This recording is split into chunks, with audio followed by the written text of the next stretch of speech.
ሰላም ጤና ይስጥልኝ ተመልካቾቻችን ከትግራይ ቴሌቪዥን የአማርኛ ቋንቋ የቀጥታ ስርጭታችን አሁን ይጀምራል። ከዜናዎቹ ጋር ማዕድ ኃይለም። ከ40 ዓመታት በፊት ልክ በዛሬዋ ቀን በትግራይ ሕዝብ የትግል ምዕራፎች ውስጥ በደማቁ በብዕር ከተሰነዱ አስደማሚ የድል ታሪኮች ውስጥ የአጋዚ ኦፕሬሽን አንዱ ነው። የአጋዚ ኦፕሬሽን የወታደራዊ ጥበብ፣ ፖለቲካዊ አመራርነት የታየበት የትግራይ ሕዝብ የትግል ከፍታ የተንጸባረቀበት ድል ነበር። ፍሬህይወት ተወልደ መድህን ተከታዩ ጥንቅር አላት።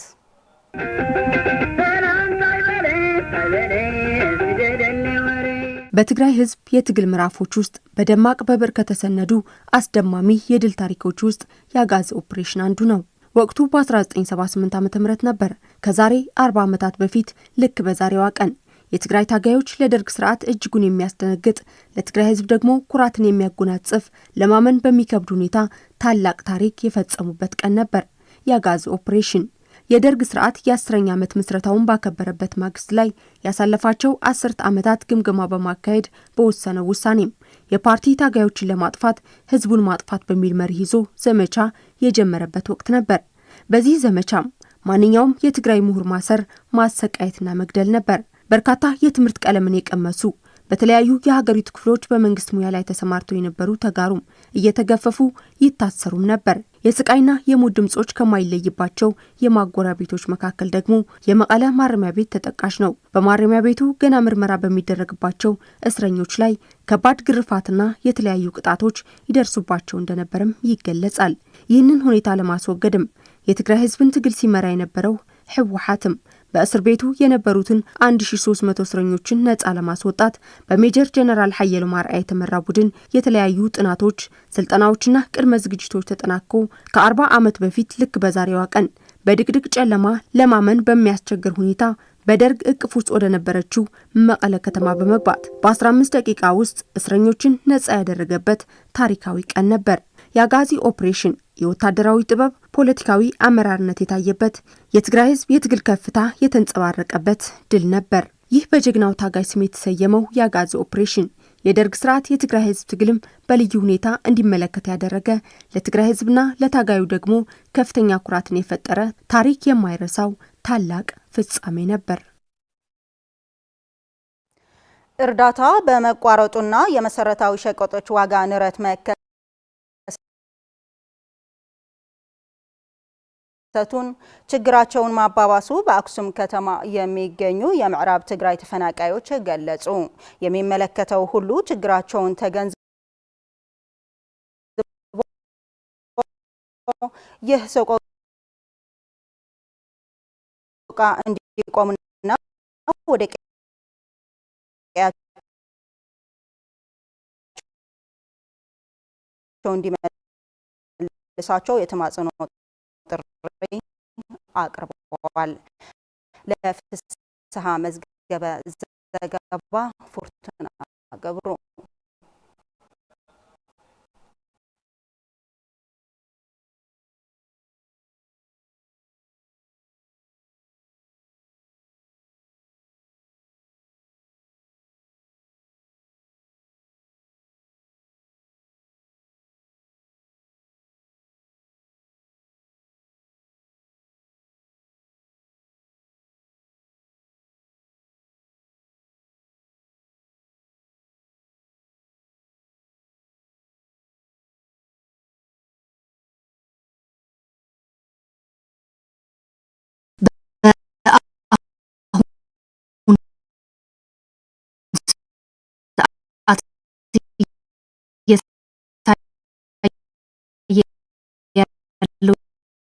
የሸቀጦች ጭማሪና የኑሮ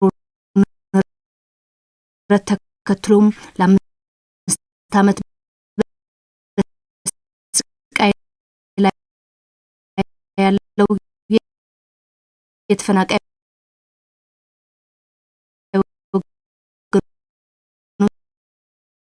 ተጨማሪ ማድረግ የሌለው ስቃይ መሆኑን ሌላ ችግር እንደሆነባቸው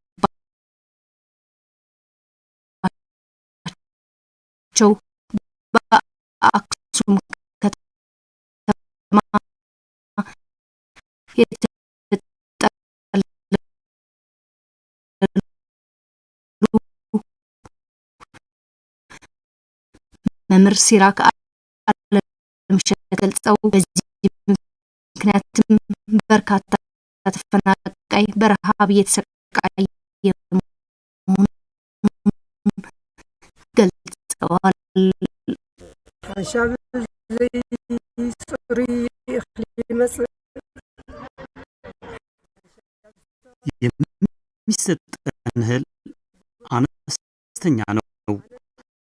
ለብዙ ወራት እኔ ራሴ ሳይደርሰኝ ቆይቷል። በዚህም ሁሉም ከአቅማችን በላይ ሆኖብን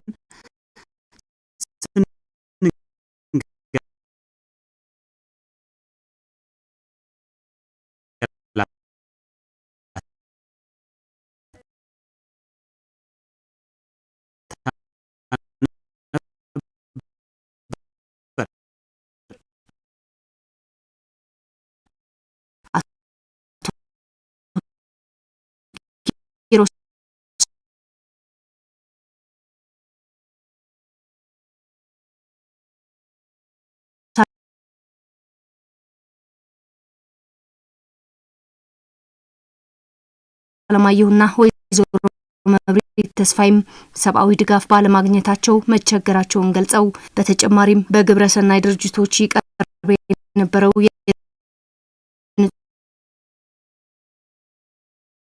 መጠጥ ውሃ አቅርቦት በመቋረጡ ምክንያት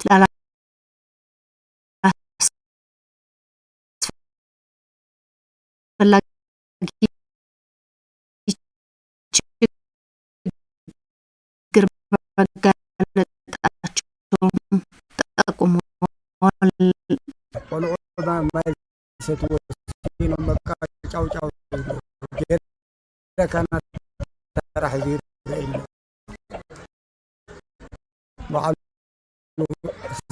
ህጻናት በምግብና ውሃ እጦት እየታመሙ ተሰቃይተውብናል።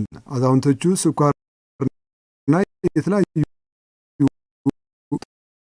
ተጓዳኝ በሽታ ያለባቸው እየተሰቃዩ ነው። በአጠቃላይ ተፈናቃዩ በከባድ ችግር ላይ ነው ያለው። እንደ ሰው ልጅ ለብሰን በልተን መኖር አልቻልንም። ደጋፊ አካልም የለንም። በጣም ስቃዩ እየከፋ መጥቷል። እንደ ሰው መኖር አልቻልንም። አካባቢው ማህበረሰብ አልፎ አልፎ ይለገስላቸው የነበረው ድጋፍም በዋጋ ንረት ምክንያት መቋረጡን የገለጹት ተፈናቃዮቹም ከሰው እጅ የማይጠብቁበት ሰርተው የሚገቡበት ወደ ቀያቸው እንዲመለሱ የሚመለከተው ሁሉ እንዲረባረብ ተማጽነዋል። بمعلت نقبرلنا نحنا مرحت ሃይማኖትና አብ ዘያክሱን ሸዓታ አይድ በዘለው ዝሞቱ በየለቱ ነው ሟቾችን እየቀበርን ያለ ነው። በመሆኑም በየለቱ የሞት ቁጥሩ እየተባባሰ ነው የሚገኘው። እንኳን ተረዲኻስ ሶሪሖ ዝሕጂ አብዝሕዝ በዚህ ሰዓት ከሰው እርዳታ እየተሰጠ ከሰው እጅ እየጠበቅ መኖር አትችልም። ሁሉም በሸቀጣ ሸቀጥ ዋጋ ንረት ምክንያት ኑሮ ከብዶታል። ስለዚህ የኢትዮጵያ መንግስት ወደ ቀያችን እንዲመልሰን የምንማጸነው ብሩክ ተዓድ ነይራትና ዓድና ደምለስናይ በዛኹም ዶ ተኸራኸሩናይ ለዓድና አሁንም ደግሜ ማለት የምፈልገው እባካችሁ ወደ አካባቢያችን ወደ ሁመራ መልሱን። እዛው ብንሞትም ሰርተን እየበላን ነው። ስለዚህ እባካችሁ ለማለት ፈልጋለሁ። በአክሱም ከተማ የምዕራብ ትግራይ ተፈናቃዮች አስተባባሪ አቶ ካሕሳይ ወልደ ገሪማ በበኩላቸው የተፈናቃዮች ህይወት ከዕለት ወደ ዕለት እየተባባሰ መምጣቱን ገልጸው በዚህ ምክንያትም በርካታ ህጻናትና አዛውንቶች በረሃብ ምክንያት የሞት ቁጥር እየጨመረ መሆኑን ገልጸዋል። በመንግስት ክድገፍ ዝግባእ ምንም ስለዚህ ያለው በመንግስት የሚሰጥ ድጋፍ ምንም ነገር ባለመኖሩ ህብረተሰቡ ሕክምና፣ ምግብ፣ ውሃ እያገኘ አይደለም። በመሆኑም በስቃይና ሞት እየተቀጣ ነው። በመሆኑም ጊዜያዊ አስተዳደሩ በአስቸኳይ ያለውን ስቃይ አስቁሞም ወደ ቀዬ እንዲመለሱ ነው ጥሪ የምናቀርበው። በአክሱም ከተማ ከ63 ሺህ በላይ የምዕራብ ትግራይ ተፈናቃዮች በተለያዩ የመጠለያ ማዕከላት እንደሚገኙ ለማወቅ ተችሏል። በሐውዜን ወረዳ የሚገኝ የካቲት ፍሬ ግድብ ስራ በመጓተቱ ለኢኮኖሚያዊ ችግር ተጋልጠናል ሲሉ የሐውዜን ወረዳ አርሶ አደሮች ገለጹ። የሐውዜን ወረዳ የኢኮኖሚ ዘርፍ ጽሕፈት ቤት በበኩሉ ያጋጠመው ችግር ለመፍታት እየሰራ መሆኑን አስታውቋል። ፉርቱና ገብሩ ተጨማሪ አላት። በሐውዜን ወረዳ በሐጸት ቀበሌ የሚገኝ ግድብ ባለመጠናቀቁ ለኢኮኖሚያዊ ችግር እየተጋለጡ መሆኑን በመስኖ ልማት የተሰማሩ የቀበሌዋ አርሶ አደሮች ገለጹ። የሐውዜን ወረዳ የኢኮኖሚ ዘርፍ ጽፈት ቤት በበኩሉ ላጋጠመው ችግር ለመፍታት እየሰራ መሆኑን አሳውቋል። የሐጸት ቀበሌ የመስኖ ልማት ተጠቃሚ አርሶ አደሮች እንደገለጹት ከግድብ ፍሬ ለካቲት በአመት 2-3 ጊዜ መስኖ በማልማት ራሳቸውን እየቻሉ መምጣታቸውን በማስታወስ ግድቡ ላይ በደረሰ ችግር ምክንያት ጥገና እየተደረገለት ቢሆንም የጥገና ሂደቱ በመዘግየቱ ግን ለአንድ አመት ጊዜ ያህል ከመስኖ ልማት ተጠቃሚ ልንሆን አልቻልንም ብለዋል። የሐውዜን ወረዳ የኢኮኖሚ ዘርፍ ኃላፊ አቶ ብርሃነ ኃይለ የግድቡ ጥገና በ2017 ወርሃ ግንቦት ተጀምሮ በሰኔ ወር ለማጠናቀቅ እቅድ ተይዞ እንደነበርና ይሁን እንጂ በተለያዩ ችግሮች ምክንያት ግን በተያዘለት ጊዜ መጠናቀቅ አለመቻሉን ገልጸው ግድቡ በክረምት ወቅት አደጋ እንዳይደርስበት የመከላከል ስራ እየተሰራበት ቆይቷል ብለዋል። ግድቡን ለመጠገን ኮንትራት የወሰደው የትግራይ የውሃ ጥናትና የግንባታ ስራዎች ኢንተርፕራይዝ አስፈላጊውን የግንባታ አቅርቦት ይዞ ወደ ስራ ባለመግባቱ ምክንያት ሊጓተት መቻሉን የገለጹት አቶ ብርሃነ ኃይላይ ችግሩን ከጣቢያ እስከ ወረዳ በተደጋጋሚ እያሳወቁ መምጣታቸውንና አስፈላጊውን የነዳጅና መሰል ድጋፎች እያደረጉ መምጣታቸውን አስታውሰዋል። የትግራይ የውሃ ጥናትና የግንባታ ስራዎች ኢንተርፕራይዝ ዳይሬክተር አቶ ግርማይ ፍቃዱም የግድቡ ዋነኛ ችግር በግድቡ ስር የሚይዝ ደጋፊ አፈር ሳይደረግለት በተሰነጠቀ አለት ላይ በመሰራቱ ምክንያት መሆኑን ገልጸዋል። የካቲት ፍሬ ግድብ ከ10 ዓመት በፊት በ130 ሚሊዮን ብር በጀት እንደተገነባ ይታወቃል ሲል የምስራቅ ትግራይ ዞን ኮሙኒኬሽን አሳውቋል። በመጨረሻም የናይጄሪያ ፍርድ ቤት የብሪታንያ መንግስት በአውሮፓውያኑ አቆጣጠር በ1949 በቀኝ ግዛት አስተዳደር ለተገደሉ 21 የከሰል ማዕድን ቆፋሪዎች ቤተሰብ ለእያንዳንዳቸው $27 ሚሊዮን እንዲከፈል አዘዘም። የሟቾቹ ቤተሰቦችና የሰብአዊ መብት ተሟጋቾች ይህ የግፍ ድርጊት ይፋዊ እውቅና እንዲሰጠውና ካሳ እንዲከፈልበት ለ10 ዓመታት ሲታገሉ ቆይተዋል። ለቢቢሲ ዘገባ ሰሎሞን አስመላሽ። A Nigerian High Court has ordered the British government to pay £20 million each to the families of 21 coal miners who were killed by colonial forces in Enugu State in 1949. የናይጄሪያ ፍርድ ቤት የብሪታንያ መንግስት በአውሮፓውያኑ 1949 በቅኝ ግዛት አስተዳደር ለተገደሉ 21 የከሰል ማዕድን ቆፋሪዎች ቤተሰቦች ለእያንዳንዳቸው $27 ሚሊዮን እንዲከፍል አዘዘም።